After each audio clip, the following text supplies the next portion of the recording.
Tu prends le cas extrême. Lucy explique qu'un soir elle était un peu en déprime et elle avait envie de voir quelqu'un. Elle a donc appelé un Uber et elle a décidé d'aller chez ce mec qui s'appelle Tim. Une fois sur place, ils ont commencé par discuter devant la maison ensemble et Lucy a trouvé que le courant passait encore mieux en vrai. Elle était ravie. N'est-ce pas trop parfait comme début d'histoire? Si. Elle lui a notamment parlé de ses problèmes de santé et ça a beaucoup touché Tim étant donné que sa sœur est décédée et qu'elle avait une maladie proche de celle de Lucy. Ce détail a son importance.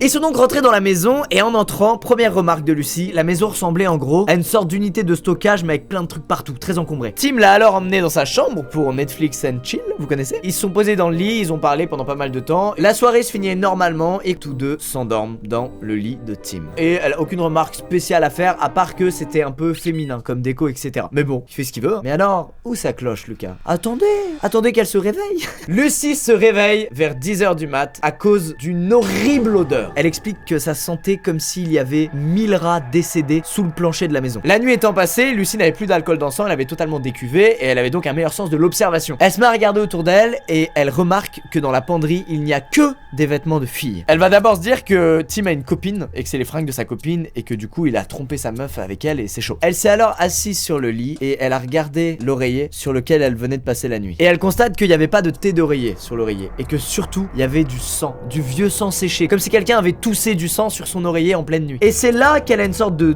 déclic